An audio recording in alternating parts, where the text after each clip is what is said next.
قل إن كنتم تحبون الله فاتبعوني يحببكم الله ويغفر لكم ذنوبكم والله غفور رحيم. പ്രവാചകൻ ജനത്തോട് പറയുക, നിങ്ങൾ യഥാർത്ഥത്തിൽ അല്ലാഹുവിനെ സ്നേഹിക്കുന്നുവെങ്കിൽ എന്നെ പിന്തുടരുവിൻ. അല്ലാഹു നിങ്ങളെ സ്നേഹിക്കുന്നതാകുന്നു.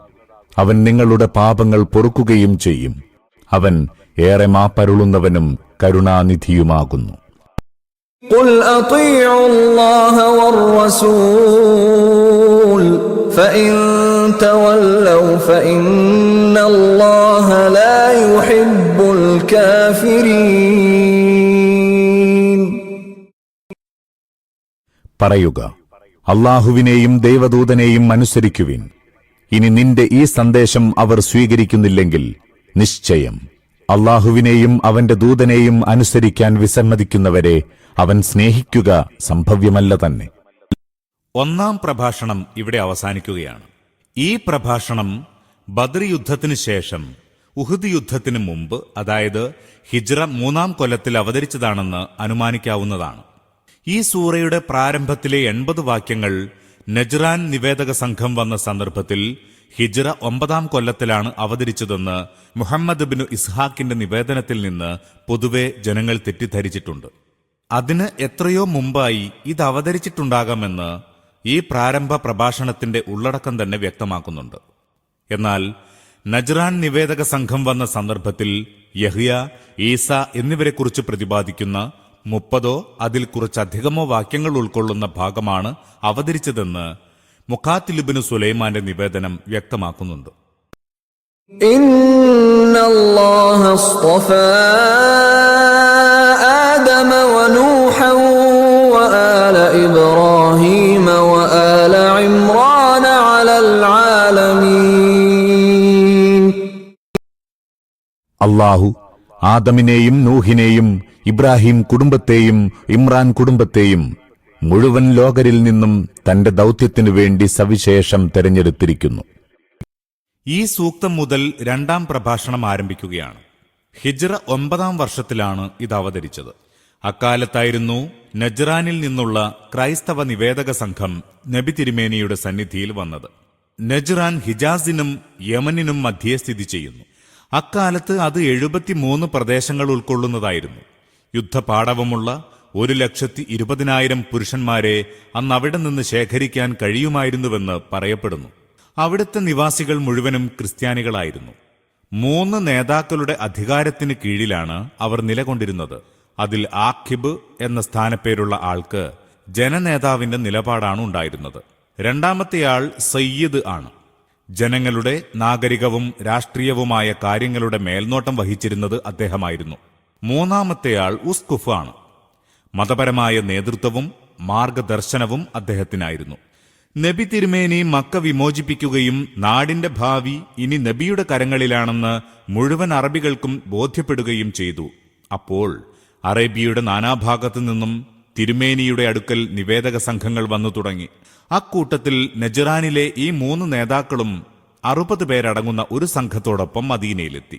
യുദ്ധത്തിന് ഏതായാലും അവർ തയ്യാറുണ്ടായിരുന്നില്ല. അവർ ഇസ്ലാം അംഗീകരിക്കുന്നുവോ അഥവാ ദിമ്മികളായി നിലകൊള്ളാൻ ഉദ്ദേശിക്കുന്നുവോ എന്നത് മാത്രമായിരുന്നു പ്രശ്നം.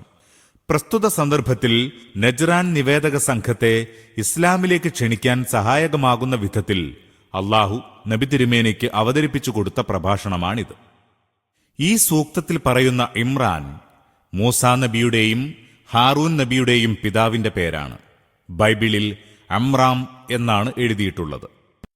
ദുർരിയതൻ ബഅ്ദുഹാ മിൻ ബഅദ് വല്ലാഹു സമീഉൻ അലീം.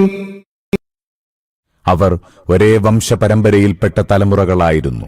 അല്ലാഹു എല്ലാം കേൾക്കുന്നവനും അറിയുന്നവനുമാകുന്നു.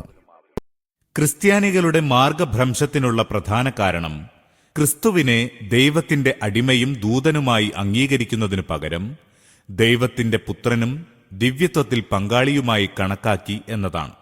ഈ മൗലികമായ അബദ്ധം നീങ്ങിപ്പോകുന്ന പക്ഷം ഇസ്ലാമിലേക്ക് മടങ്ങുക അവർക്ക് വളരെ എളുപ്പമായിരുന്നു. ഇതേ അടിസ്ഥാനത്തിലാണ് ആദമും നൂഹും ഇബ്രാഹിം കുടുംബത്തിലെയും ഇമ്രാൻ കുടുംബത്തിലെയും പ്രവാചകന്മാരും മനുഷ്യരായിരുന്നു എന്ന മുഖവുരയോടുകൂടി ഈ പ്രഭാഷണം ആരംഭിച്ചിട്ടുള്ളത്. അതെ, അവരെല്ലാം ഒരേ വംശപരമ്പരയിൽപ്പെട്ടവരായിരുന്നു. അവരിൽ ആരും തന്നെ ദൈവമായിരുന്നില്ല. ദൈവം തന്റെ ദീനിന്റെ പ്രചാരണത്തിനും ലോക സംസ്കരണത്തിനുമായി തെരഞ്ഞെടുത്തുവെന്നത് മാത്രമാണ് അവർക്കുള്ള പ്രത്യേകത. إذ قالت امرأة عمران رب إني نذرت لك ما في بطني محررا فتقبل مني إنك أنت السميع العليم. ഇമ്രാന്റെ സ്ത്രീ പ്രാർത്ഥിച്ചത് അവൻ കേട്ടിരുന്നു. എന്റെ നാഥ, എന്റെ ഉദരത്തിലുള്ള ശിശുവിനെ ഞാൻ നിനക്ക് നേർന്നിരിക്കുന്നു. അതു നിന്നെ മാത്രം സേവിക്കാൻ ഒഴിഞ്ഞുവെക്കപ്പെട്ടതാകുന്നു. എന്റെ ഈ തിരുമുൽക്കാഴ്ചയെ നീ സ്വീകരിക്കണമേ. നീ കേൾക്കുന്നവനും അറിയുന്നവനുമാണല്ലോ. ഇമ്രാന്റെ സ്ത്രീ എന്നതുകൊണ്ട് ഉദ്ദേശ്യം ഇമ്രാന്റെ ഭാര്യയാണെങ്കിൽ അത് മുൻ സൂക്തത്തിൽ പറഞ്ഞ ഇമ്രാൻ അല്ലെന്നും അതേ പേരുകാരനായിരിക്കാവുന്ന മറിയമിന്റെ പിതാവാണെന്നും സമ്മതിക്കേണ്ടി വരും. ഇനി ഇമ്രാന്റെ സ്ത്രീ എന്നാൽ ഇമ്രാൻ കുടുംബത്തിലെ സ്ത്രീയാണ് വിവക്ഷയെങ്കിൽ മറിയമിന്റെ മാതാവ് ആ വംശത്തിൽപ്പെട്ടവളായിരുന്നു എന്നാണ് അർത്ഥം വരിക. ഈ രണ്ടർത്ഥങ്ങളിൽ ഏതെങ്കിലും ഒന്നിനെ സ്ഥിരീകരിക്കുന്ന ഒരു പ്രമാണവും നമ്മുടെ പക്കലില്ല. മറിയമിന്റെ പിതാവ് ആരായിരുന്നുവെന്നോ മാതാവ് ഏത് ഗോത്രക്കാരിയായിരുന്നുവെന്നോ ചരിത്രത്തിൽ എവിടെയും പറഞ്ഞു കാണുന്നില്ല. എന്നാൽ യഹ്യാ നബിയുടെ മാതാവും മറിയമിന്റെ മാതാവും കുടുംബപരമായി സഹോദരികളായിരുന്നുവെന്ന് റിപ്പോർട്ടുണ്ട്. ഇത് ശരിയാണെന്ന് സമ്മതിക്കുന്ന പക്ഷം ഇമ്രാന്റെ സ്ത്രീ എന്നാൽ ഇമ്രാൻ കുടുംബത്തിലെ സ്ത്രീ എന്നു തന്നെയാണ്. കാരണം യഹ്യാ നബിയുടെ മാതാവ് ഹാറൂന്റെ സന്താന പരമ്പരയിൽപ്പെട്ടവളായിരുന്നുവെന്ന് ലൂക്കോസിന്റെ സുവിശേഷത്തിലെ 1-ാം അധ്യായം 5-ാം വചനത്തിൽ നിന്ന് വ്യക്തമാകുന്നുണ്ട്. നീ കേൾക്കുന്നവനും അറിയുന്നവനുമാണല്ലോ എന്ന് എടുത്തു പറഞ്ഞതിന്റെ താൽപര്യം നീ നിന്റെ അടിമകളുടെ പ്രാർത്ഥനകൾ കേൾക്കുന്നവനും അവരുടെ മനസ്സിലുള്ള കാര്യങ്ങൾ അറിയുന്നവനുമാകുന്നു എന്നാണ്. فلما وضعتها قالت رب إني وضعتها أنثى والله أعلم بما وضعت قالت رب إني وضعتها أنثى والله أعلم بما وضعت وليس الذكر كالأنثى وإني سميتها مريم وإني أعيذها بك وذريتها من الشيطان الرجيم. പിന്നെ ആ ശിശുവിനെ പ്രസവിച്ചപ്പോൾ അവൾ പറഞ്ഞു, എന്റെ നാഥ, ഞാൻ പ്രസവിച്ചത് പെൺകുഞ്ഞായിപ്പോയല്ലോ. അവൾ ജനിപ്പിച്ചതെന്തെന്ന് അള്ളാഹുവിന് നന്നായി അറിയാമായിരുന്നു. ആൺകുഞ്ഞ് പെൺകുഞ്ഞിനെ പോലെയല്ലല്ലോ. ഏതായാലും ഞാൻ അവളെ മറിയം എന്ന് നാമകരണം ചെയ്തിരിക്കുന്നു. അവളെയും അവളുടെ ഭാവി സന്തതികളെയും അഭിശപ്തനായ പിശാച് ബാധിക്കുന്നതിൽ നിന്ന് ഞാൻ നിന്നിൽ അഭയം തേടുന്നു. പെൺകുട്ടിയുടെ സഹജമായ ബലഹീനതകളിൽ നിന്നും അവൾക്ക് ബാധകമായ സാമൂഹിക നിയന്ത്രണങ്ങളിൽ നിന്നും ആൺകുട്ടി സ്വതന്ത്രനായിരിക്കും. അതിനാൽ നിന്റെ മാർഗത്തിൽ ഇങ്ങനെയൊരു വഴിപാടുകൊണ്ട് ഞാൻ ആഗ്രഹിച്ച ദൈവസേവനം ആൺകുട്ടിയാണെങ്കിൽ കൂടുതൽ നല്ല നിലയിൽ നടക്കുമായിരുന്നു. فتقبلها ربها بقبول حسن وأنبتها نباتا حسنا وكفلها زكريا كلما دخل عليها زكريا المحراب وجد عندها رزقا قال يا مريم أنى لك هذا قالت هو من عند الله إن الله يرزق من يشاء بغير حساب. അങ്ങനെ അവരുടെ നാഥൻ ആ പെൺകുട്ടിയെ സസന്തോഷം സ്വീകരിക്കുകയും അവളെ ശ്രേഷ്ഠബാലികയായി വളർത്തുകയും സക്കരിയായെ അവളുടെ രക്ഷാധികാരിയായി നിശ്ചയിക്കുകയും ചെയ്തു. സക്രിയ മിഹ്റാബിൽ അവളെ സന്ദർശിച്ചപ്പോഴൊക്കെ അവളുടെ അടുക്കൽ അന്നപാനീയങ്ങൾ കാണാറുണ്ടായിരുന്നു. മറിയമേ, നിനക്കിതെല്ലാം എവിടെ നിന്ന് കിട്ടിയെന്ന് അദ്ദേഹം ചോദിച്ചു. അവൾ പറഞ്ഞു, ഇതെല്ലാം അല്ലാഹുവിങ്കൽ നിന്നാകുന്നു. അല്ലാഹു അവനിച്ഛിക്കുന്നവർക്ക് കണക്കില്ലാതെ കൊടുക്കുന്നു. മറിയം വളർന്ന് വകതിരിവിന്റെ പ്രായത്തിലെത്തുകയുണ്ടായി. ബൈത്തുൽ മുഖദ്ദസിലെ ആരാധനാ മന്ദിരത്തിൽ പ്രവേശിക്കപ്പെടുകയും രാപ്പകൽ ദൈവധ്യാനത്തിൽ ഏർപ്പെടുകയും ചെയ്തു. ആ കാലത്തെ സംഭവമാണ് ഇവിടം മുതൽ പറയുന്നത്. മറിയമിന്റെ സംരക്ഷണം ഏറ്റെടുത്തിരുന്ന സക്കരിയ നബി അവളുടെ മാതൃ സഹോദരിയുടെ ഭർത്താവായിരുന്നിരിക്കണം. ഹൈക്കലിന്റെ പരിചാരകന്മാരിൽ ഒരാളായിരുന്നു അദ്ദേഹം. വധിക്കപ്പെട്ടതായി ബൈബിൾ പഴയ വേദത്തിൽ എടുത്തു പറഞ്ഞിട്ടുള്ള സക്കരിയ പ്രവാചകനല്ല ഇദ്ദേഹം. സക്കരിയ നബി മിഹ്റാബ് സന്ദർശിച്ചു എന്ന് കേൾക്കുമ്പോൾ നമ്മുടെ പള്ളികളിൽ ഇമാമിന് നിൽക്കാനായി നിർമ്മിക്കപ്പെടുന്ന മിഹ്റാബാണ് പൊതുവെ ആളുകളുടെ മനസ്സിൽ തെളിയുക. എന്നാൽ അതല്ല ഇവിടെ വിവക്ഷ. ചർച്ചുകളിലും മഠങ്ങളിലും മുഖ്യ ആരാധനാ മന്ദിരത്തോട് തൊട്ട് ഭൂമിയിൽ നിന്ന് കുറെ പൊക്കത്തിൽ നിർമ്മിക്കപ്പെടുന്ന മുറികൾക്കാണ് മിഹ്റാബ് എന്ന് പറയുന്നത്. ആരാധനാലയത്തിലെ സേവകരും പരിചാരകരും ഭജനമിരിക്കുന്നവരുമെല്ലാം അതിലാണ് താമസിക്കാറ്. അത്തരം ഒരു മുറിയിലാണ് മറിയം ഭജനമിരുന്ന് താമസിച്ചിരുന്നത്. هنالك دعا زكريا ربه قال رب هب لي من لدنك ذرية طيبة إنك سميع الدعاء. ഈ അവസ്ഥ കണ്ട് സക്കരിയ തന്റെ നാഥനോട് കേണു, നാഥ, നിന്റെ കഴിവിനാൽ എനിക്ക് സൽസന്തതികളെ പ്രദാനം ചെയ്യണമേ. നീ പ്രാർത്ഥനകൾ കേൾക്കുന്നവനല്ലോ.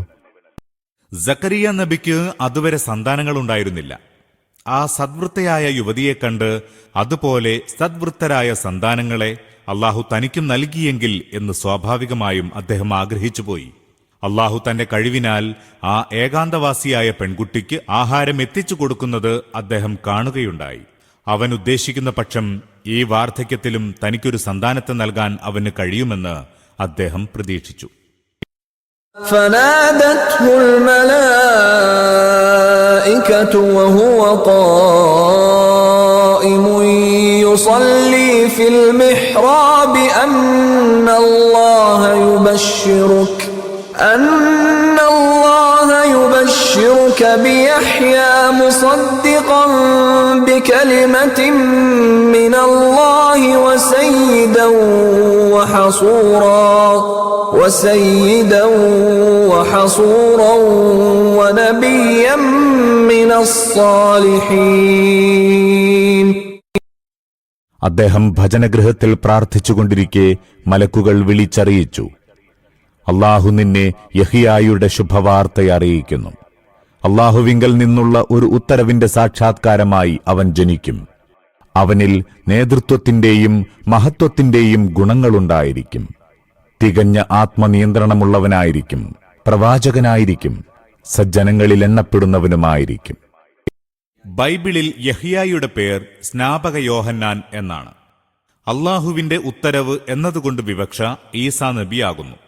ഈസായുടെ ജനനം അള്ളാഹുവിന്റെ സവിശേഷമായ ഒരു ഉത്തരവനുസരിച്ച് അസാധാരണമായിട്ടാണ് സംഭവിച്ചത്. അതുകൊണ്ട് അദ്ദേഹത്തെ വിശുദ്ധ ഖുർആൻ കലിമത്തുൻ മിനല്ലാഹി എന്ന് വിശേഷിപ്പിച്ചിരിക്കുന്നു. قال رب أنى يكون لي غلام وقد بلغني الكبر وامرأتي عاقر قال كذلك الله يفعل ما يشاء. സക്കരിയ ചോദിച്ചു, നാഥ, എനിക്കെങ്ങനെയാണ് കുഞ്ഞുണ്ടാവുക? ഞാൻ പടുവൃദ്ധനായി കഴിഞ്ഞുവല്ലോ. എന്റെ ഭാര്യയോ വന്ധ്യയും. ഉത്തരം ലഭിച്ചു, അങ്ങനെ സംഭവിക്കുക തന്നെ ചെയ്യും. അല്ലാഹു എന്തിച്ഛിക്കുന്നുവോ അത് പ്രവർത്തിക്കുന്നു.